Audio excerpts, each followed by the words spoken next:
বাংলাদেশ শিল্পকলা একাডেমির মহাপরিচালক পদ থেকে পদত্যাগের ঘোষণা দিয়েছে নাট্য ব্যক্তিত্ব সৈয়দ জামিল আহমেদ। শুক্রবার সন্ধ্যায় শিল্পকলা একাডেমিতে আয়োজিত মুনির চৌধুরী প্রথম জাতীয় নাট্যোৎসবের সমাপনী অনুষ্ঠানে প্রধান অতিথি হিসেবে উপস্থিত হয়ে পদত্যাগের বিষয়টি উল্লেখ করে মঞ্চে থাকা শিল্পকলা একাডেমির সচিব মোহাম্মদ ওয়ারেস হোসেনের হাতে পদত্যাগপত্র তুলে দেন। পরবর্তীতে তিনি পদত্যাগের কারণ উল্লেখ করে সংবাদ মাধ্যমে লিখিত বক্তব্য দেন। এবার এ বিষয়ে মুখ খুলেছেন সংস্কৃতি বিষয়ক উপদেষ্টা মোস্তফা সরোয়ার ফারুকী।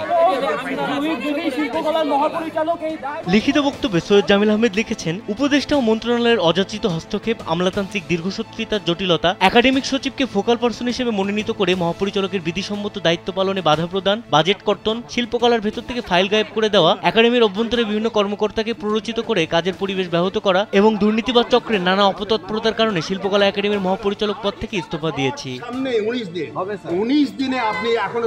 তিনি আরো লিখেছেন, শিল্পকলা একাডেমিতে মহাপরিচালক পদে আমাকে দায়িত্ব নেওয়ার জন্য তৎকালীন সংস্কৃতি উপদেষ্টা আসিফ নজরুল সাহেবের পক্ষ থেকে অনুরোধ করা হলে আমি বলেছিলাম, শিল্পকলা একাডেমি আইন অনুযায়ী একটি স্বায়ত্তশাসিত প্রতিষ্ঠান হিসেবে যাতে কাজ করতে পারে সেই লক্ষ্যে মন্ত্রণালয়ের অযাচিত হস্তক্ষেপ রোধ করতে হবে এবং আমি একাডেমির ভীষণ ও মিশন সংবলিত স্বল্প, মধ্য ও দীর্ঘমেয়াদী একটি পরিকল্পনা উপস্থাপন করি। তৎকালীন উপদেষ্টা ও সচিবালয়ের সকল ঊর্ধ্বতন কর্মকর্তা আমার সকল প্রস্তাব ও কর্মপরিকল্পনায় তখন সম্মত হয়েছিলেন। তাদের সম্মতি ও প্রতিশ্রুতির ভিত্তিতে আমি দায়িত্বভার গ্রহণ করতে সম্মত হই। কিন্তু উপদেষ্টা পরিবর্তনের পর থেকে আমার সকল বিধিসম্মত কাজে নীতি বহির্ভূত পদ্ধতিতে বারংবার হস্তক্ষেপ শুরু হয়। একাডেমির সকল কর্মকাণ্ডকে উদ্দেশ্যমূলকভাবে স্লথ করে দেওয়ার প্রচেষ্টা চালানো হয়।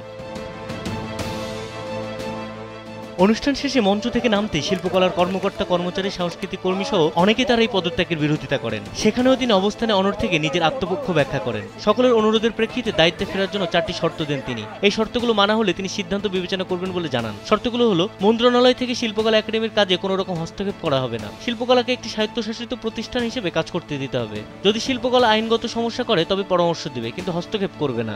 এছাড়া শিল্পকলার কাজের জন্য তিনি 200 কোটি টাকা বরাদ্দ চেয়েছেন, যার চিঠি দিতে হবে অর্থ মন্ত্রণালয় থেকে।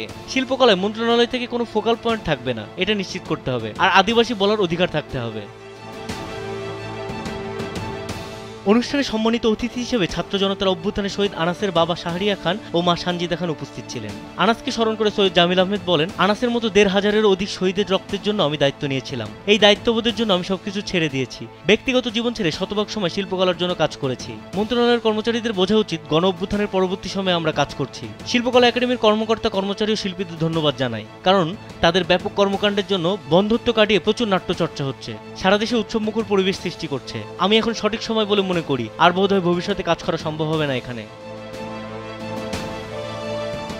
জামিল আহমেদ বলেন, সংস্কৃতি বিষয়ক মন্ত্রণালয় শিল্পকলা একাডেমির জন্য 0.5 ভাগ বরাদ্দ চেয়েছিলাম, সেটা তারা দেয়নি। বোধহয় 110 কোটি টাকার মতো দিয়েছে। তারা কেউ কেউ এখানে টাকা দিতে এমন মনোভাব দেখায় যেন মনে হয় তারা ভিক্ষা দিচ্ছেন, অথচ জনগণের টাকা এখানে দিচ্ছেন শিল্পকলাকে, কারো ব্যক্তিগত টাকা নয়। আমলাতন্ত্রের পেছনে 10 বার ফোন করে টাকা আদায় করা আমার ব্যক্তিগত কাজে নয়, শিল্পকলা একাডেমির জন্য। সেই কাজটা যদি করতে না দেয়, পদে পদে বাধা দেয়, তাহলে এখানে থেকে লাভ নেই। সংস্কৃতি উপদেষ্টা মোস্তফা সরোয়ার ফারুকী প্রসঙ্গে জামিল আহমেদ বলেন, উনি একটা প্রজেক্ট করছেন বলে শিল্পকলা একাডেমি থেকে টাকা দিতে হবে, কিন্তু উপদেষ্টা হয়ে কোনো চিঠি ছাড়া কেমন করে তিনি টাকা চান? এবং আমি যখন বলেছি চিঠি ছাড়া অবশ্যই আমি টাকা দেবো না, তিনি তখন আমাকে বললেন, আপনাকে অনেক শ্রদ্ধা করেছি, আর করব না।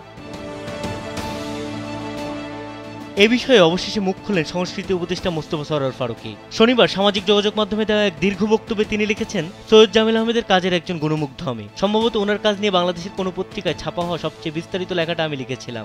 এখনো আমি তাকে বাংলাদেশের থিয়েটারে সবচেয়ে মেধাবী নির্দেশক মনে করি। কয়েকদিন আগেও জামিল আহমেদের সামনে একজন বিদেশি রাষ্ট্রদূতকে অনুরোধ করেছে ওনাকে নিয়ে তাদের দেশে একটা থিয়েটার প্রোডাকশন করতে।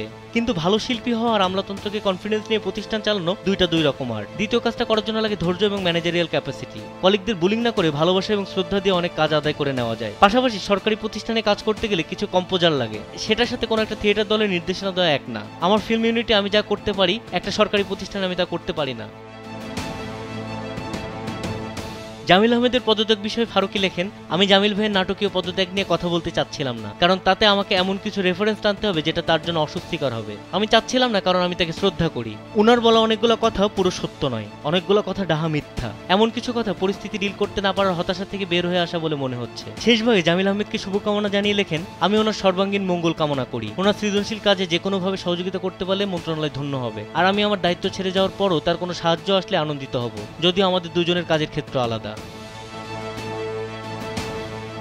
তৌফিক মেজবা, কালবেলা।